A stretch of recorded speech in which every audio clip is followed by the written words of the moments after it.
ಹಾಗಾದ್ರೆ ಒಂದನ್ನ ನಾವು ತಿಳ್ಕೊಳ್ಳೋಣ. ಸ್ಥೂಲಕಾಯ, ಅದನ್ನ ಇಂಗ್ಲಿಷ್ ಒಬೆಸಿಟಿ ಅಂತ ಕರೀತಾರೆ. ಒಬೆಸಿಟಿ ಮೂಲ ಕಾರಣ ಏನು ಅದನ್ನು ಸ್ವಲ್ಪ ನೋಡೋಣ.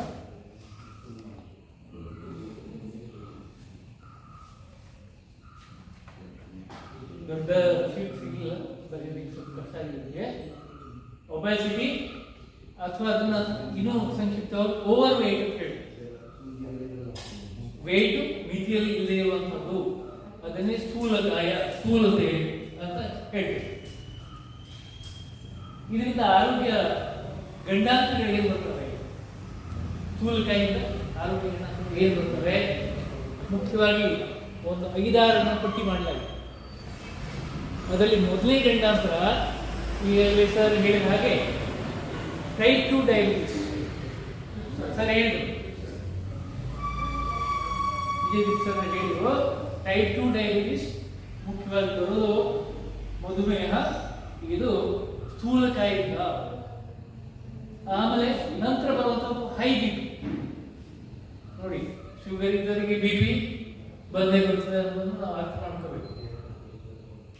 ಇದಕ್ಕೆ ಮೂಲ ಕಾರಣ ಏನಂದ್ರೆ ಒಬೆಸಿಟಿ.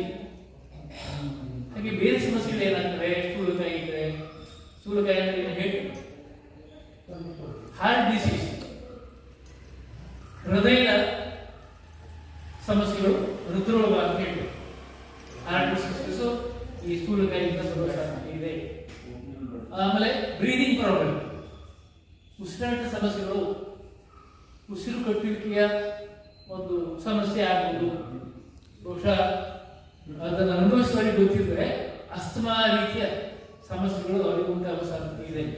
ಯಾರಿಗೆ ಓವರ್ ವೇಟ್ ಇದೆಯಾ, ಒಬೆಸಿಟಿ ಇದೆಯಾ, ಸ್ಥೂಲಕಾಯಿ ಇದೆಯಾ, ಅವರಿಗೆ ಈ ಸಮಸ್ಯೆ ಬರುವ ಸಾಧ್ಯತೆ ಇದೆ. ಹಾಗೆ ಮುಂದಿನ ಒಂದು ಗಂಡಾಂತರ ಅಂದ್ರೆ ಸರ್ಟೇನ್ ಕ್ಯಾನ್ಸರ್ಸ್. ಕೆಲವು ಬಗೆಯ ಕ್ಯಾನ್ಸರ್ ಬರುವ ಸಾಧ್ಯತೆ ಇದೆ.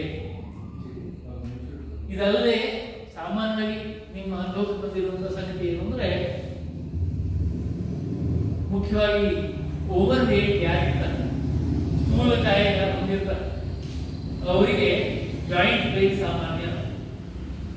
ಕೈಕಾಲುಗಳ ಮೂಳೆಗಳಲ್ಲಿ ನೋವು ಬರ್ತಾ ಇರ್ತದೆ.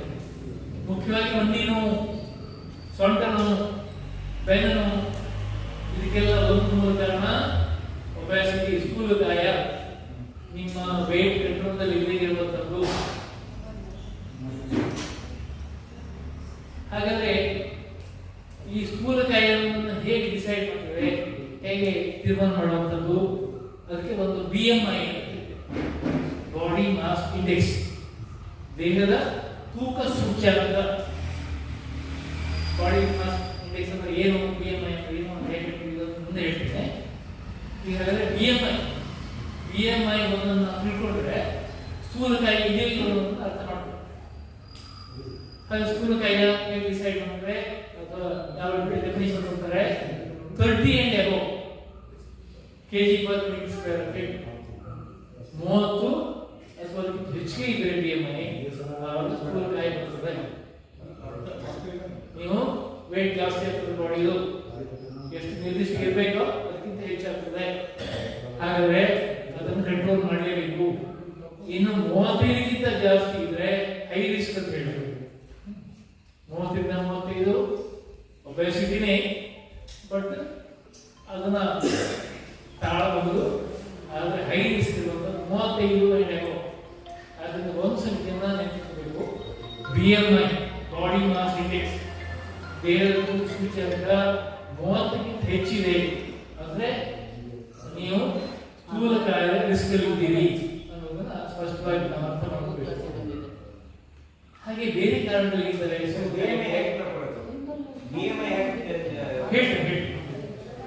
ಸ್ಥೂಲಕಾಯ ಕಾರಣ ಏನು ಅದು ನಮ್ಗೆ ಗೊತ್ತಿದೆ. ನಾವು ಅವಶ್ಯಕತೆಗಿಂತ ಹೆಚ್ಚು ಆಹಾರ ಸೇವಿಸುವಂಥದ್ದು,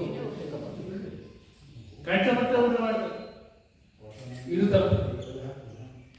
ನಾವು ಯೋಗದಲ್ಲಿ ಹೇಳುವ ಪ್ರಕಾರ ಒಂದು ಅರ್ಧದಷ್ಟು ಮಾತ್ರ, ಅರ್ಧ ಭಾಗದಷ್ಟು ಮಾತ್ರ ಆಹಾರವನ್ನು ಸೇವಿಸಬೇಕು.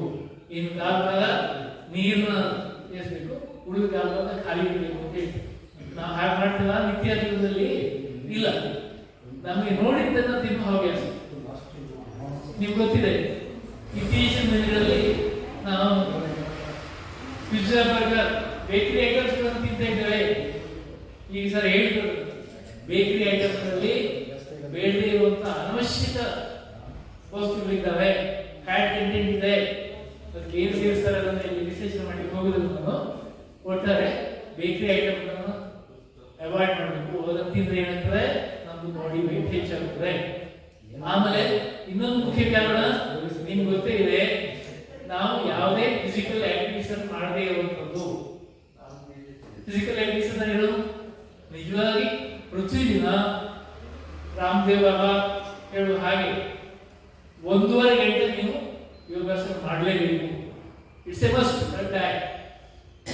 ಅದಕ್ಕೆ ನಾವು ನೀವು ಯಾರಿಗೆ ಸ್ಥೂಲತಾ ಇದ್ದೀರಿ ಅದನ್ನು ಕಡಿಮೆ ಮಾಡಿಕೊಳ್ಳೋದಕ್ಕೆ ಡೈಲಿ ಯೋಗ ಕ್ಲಾಸ್ ಬನ್ನಿ ಅಂತ ಹೇಳಿ ನಮ್ಮದು ಪ್ರತಿದಿನ ಇಲ್ಲಿ 5:30 ಇಂದ 7 ಗಂಟೆವರೆಗೆ ಯೋಗ ಕ್ಲಾಸ್ ನಡೀತದೆ.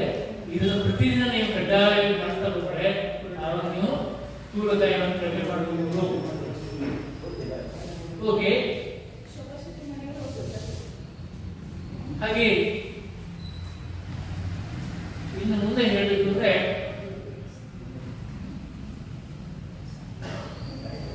ನಾನು ನನ್ನ ಬಾಡಿಯನ್ನ ಒಂದು ದ್ವಿಚಕ್ರ ವಾಹನಕ್ಕೆ ಹೋಲಿಸ್ತೇನೆ. ದ್ವಿಚಕ್ರ ವಾಹನ ಗೊತ್ತಿದೆ. ದ್ವಿಚಕ್ರ ವಾಹನದ ಮ್ಯಾಕ್ಸಿಮಮ್ ಕೆಪಾಸಿಟಿ 2 ಸೀಟ್. ಸರಿತಾನೆ? ನಾವು ಕೆಲವೊಮ್ಮೆ ಅಕಸ್ಮಾತ್ವಾಗಿ 3-4 ಸೀಟ್ ಹಾಕಿ ಡ್ರೈವ್ ಮಾಡಬೇಕು. ಅದರಿಂದ ಏನಾಗ್ತದೆ, ಎಂಜಿನ್ ಎಫಿಷಿಯನ್ಸಿ ಕಡಿಮೆ ಆಗ್ತದೆ, ನಿಮ್ಮ ವೆಹಿಕಲ್ ಬೇಗ ಹಾಕ್ತದೆ. ಇದು ದ್ವಿಚಕ್ರ ವಾಹನಕ್ಕೆ.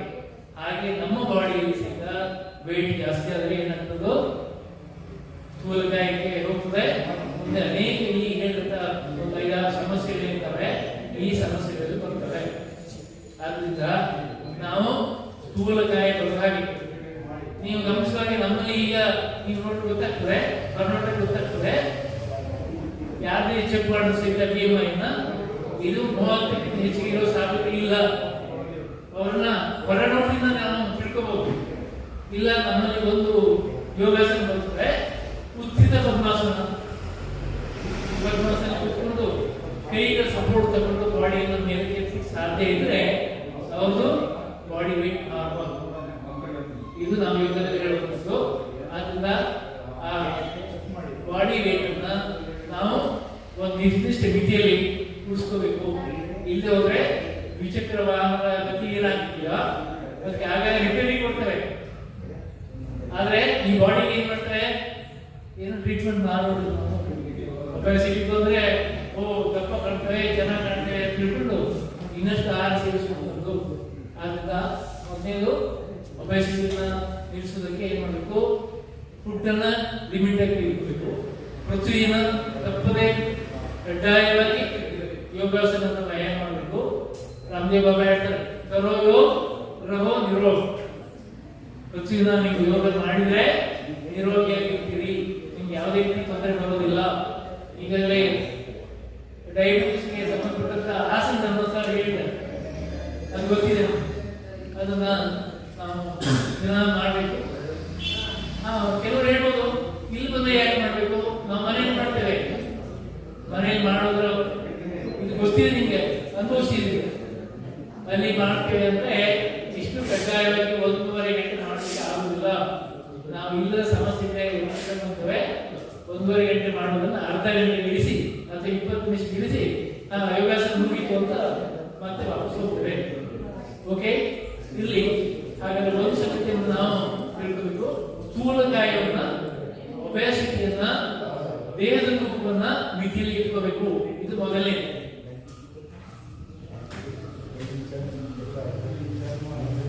ಓಕೆ, ಈಗ BMI ಅಂತ ಹೇಳಿದ್ರು, BMI ಕಂಡುಹಿಡಿದ. ಹಾಗಾದ್ರೆ BMI ಒಂದು 4 ಕ್ಯಾಟಗರಿ ಮಾಡಿ.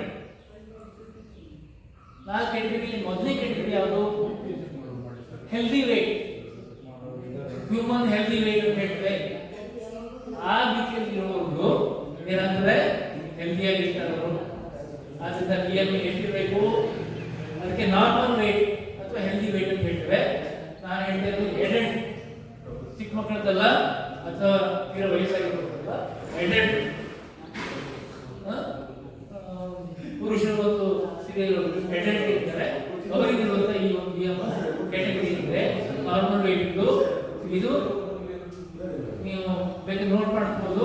18.5 ರಿಂದ 24.9, 24.9.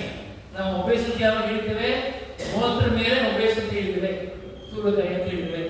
ಆದ್ರಿಂದ ಈ ಮಿತಿಯಲ್ಲಿ ಇಟ್ಕೊಳ್ಳೋದು ಮುಖ್ಯ. ನಾವು ಆರೋಗ್ಯವಾಗಿರಬೇಕು, ನಮ್ಮ ಬಾಡಿ ವೇಟ್ ನಾರ್ಮಲ್ ಇದೆ ಅಂತ ತಿಳ್ಕೊಳ್ಳೋದ್ರೆ BMI ಕಂಡುಹಿಡಿದ ಹೇಗೆ. ಆಮೇಲೆ ಬರುವಂತ ಅಂಡರ್ ವೇಟ್ ಸಹಿತ ಒಳ್ಳೆಯದಲ್ಲ. ಅಂಡರ್ ವೇಟ್ ಅಂದ್ರೆ ಅರ್ಥ ಆಗ್ತದೆ.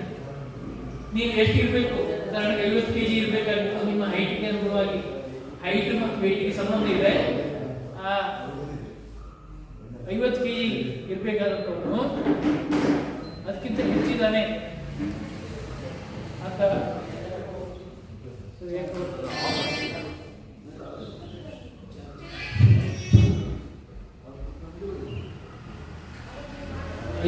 ಇರಬೇಕಾಗಿತ್ತು ಅವನ ಎತ್ತರಕ್ಕೆ ಅನುಗುಣವಾಗಿ.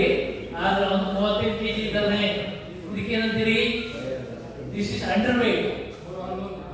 ಚಿಕ್ಕ ಮಕ್ಕಳನ್ನ ಸುಮಾರು ಜನ ನೋಡ್ತೇವೆ ನಾವು, ಅವ್ರ ಬೆಳವಣಿಗೆ ನಿರ್ದಿಷ್ಟವಾಗಿ ಇರೋದಿಲ್ಲ, ವಯಸ್ಸಿನ ತಕ್ಕ ಬೆಳವಣಿಗೆ ಇರೋದಿಲ್ಲ. ಹಾಗೆ ಅಡಲ್ಟ್ಸ್ ಅಲ್ಲಿ ಕೂಡ ಅದೇ ಇರ್ತವೆ.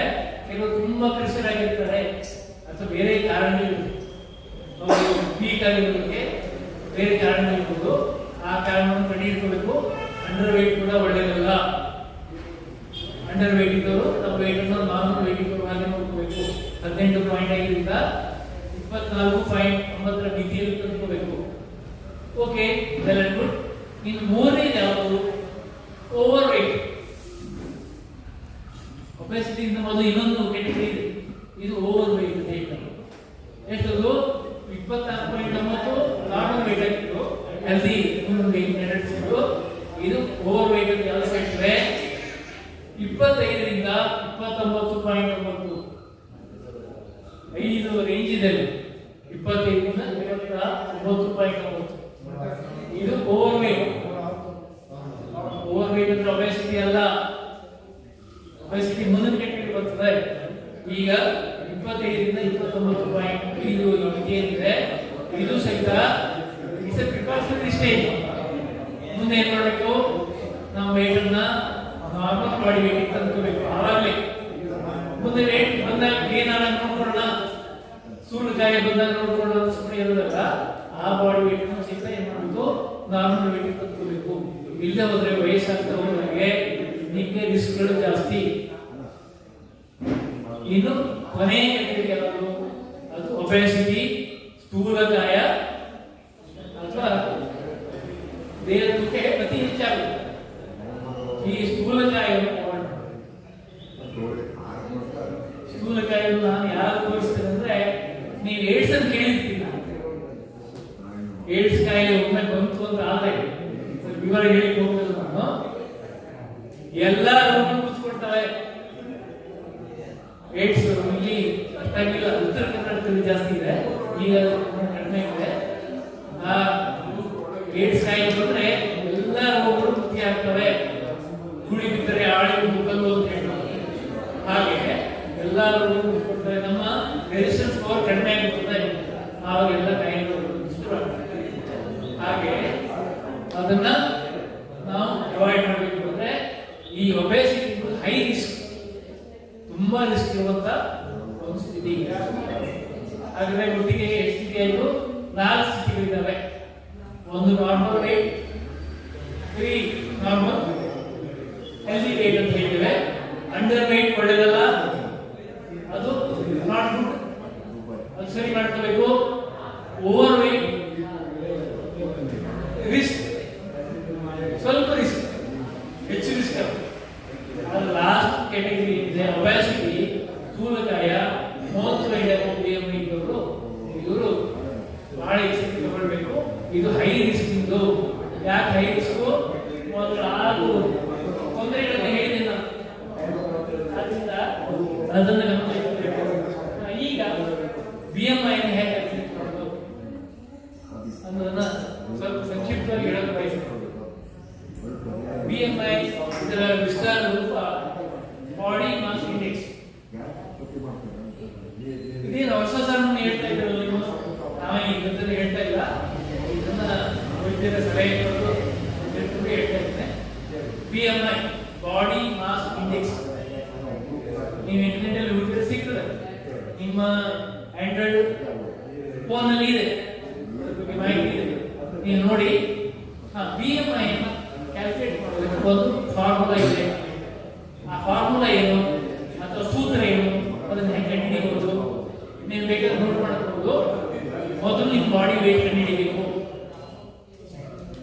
ವೇಯಿಂಗ್ ಮೆಷಿನ್ ಏನಿದೆ ಅದ್ರ ಮೇಲೆ ನಿಂತು kgs ಅಲ್ಲಿ ಹಿಂದೆ ಪೌಂಡ್ ಇತ್ತು, ಈಗ ನಾವು kgs ಬಂದಿವೆ.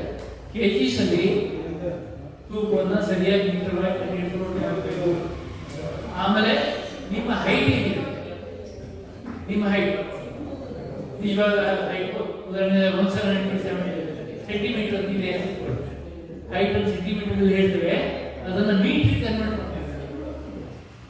170 ಸೆಂಟಿಮೀಟರ್ ಅಂದ್ರೆ ಇದು 1.7 ಮೀಟರ್. ಕ್ಯಾಲ್ಕುಲೇಟ್ ಮಾಡಿ ಗೊತ್ತಾಗುತ್ತೆ. 100 ಡಿವೈಡ್ ಮಾಡ್ತೇವೆ, 120 / 100 ಅಂದ್ರೆ 1.7 ಮೀಟರ್ ಆಗ್ತದೆ. ಈಗ ಮುಂದೆ ಒಂದು ಇದೇನ್ ಮಾಡ್ತೇವೆ ಅಂದ್ರೆ ಬಾಡಿ ವೇಟ್ ಇರ್ತದೆ, body weight divide by your height in metres square. ಯಾಕೆ ಹಾಗೆ ಅಂತ ಹೇಳಿದ್ರು, ಯಾಕೆ ಹಾಗೆ ಅಂತ ಹೇಳಿದಾಗ ಅದನ್ನು ಮಾಡಿ ಸೂತ್ರ ಕೊಟ್ಟಿದ್ದಾರೆ, ಅದ್ರ ಪ್ರಕಾರ ಮಾಡಬೇಕು. ಸೂತ್ರಕ್ಕೆ ಪ್ರಶ್ನೆ ಮಾಡ್ಲಿಕ್ಕೆ ಆಗುತ್ತೆ, ಎಲ್ಲ ಸಂಶೋಧನೆ ಮಾಡಿ ಕಂಡುಹಿಡಿಯುವುದು, ಅದನ್ನ ಮಾಡಬೇಕು. ಈಗ ಒಂದು ಎಕ್ಸಾಂಪಲ್ ಕೊಡ್ತೇನೆ. 70 kg ತೂಕ ಇರುವಂತಹ ಒಬ್ಬ ವ್ಯಕ್ತಿ 170 ಸೆಂಟಿಮೀಟರ್ ಹೈಟ್ ಇದೆ. ಅವನ ತೂಕ ಎಷ್ಟು? 70 kg. ಅವನ ಹೈಟ್ ಎಷ್ಟು? 120 ಸೆಂಟಿಮೀಟರ್, 1.7 ಮೀಟರ್. ಈಗ ಇದನ್ನು ಡಿವೈಡ್ ಮಾಡಿ BMI ಕಂಡುಹಿಡಿದ್ರೆ ಇದು 24.22 kg/m² ಆಗ್ತದೆ. ಈಗ ನೀನೇ ಹೇಳ್ಬೋದಲ್ಲ, 24.2 ಅಂದ್ರೆ ಇದು ನಾರ್ಮಲ್ ವೇಟಾ? ಹೌದು. 25 ಕೆಳಗಿದ್ರೆ 25 ಬಿಲೋ, ಅದಕ್ಕಿಂತ ಕೆಳಗಿದ್ರೆ ಇದು ನಾರ್ಮಲ್ ವೇಟ್. ಸಾಮಾನ್ಯವಾಗಿ ಆರೋಗ್ಯವಂತ ಒಂದು ತೂಕ. ಆದ್ರಿಂದ 70 kg ಇರುವಂತ ವ್ಯಕ್ತಿ 1.7 ಮೀಟರ್ ಎತ್ತರ ಇರುವಂತವನು, ಅವನ BMI ಎಷ್ಟಾಗ್ತದೆ? 24.22 kg/m². ಆದ್ರಿಂದ he is very normal, his body weight is very normal.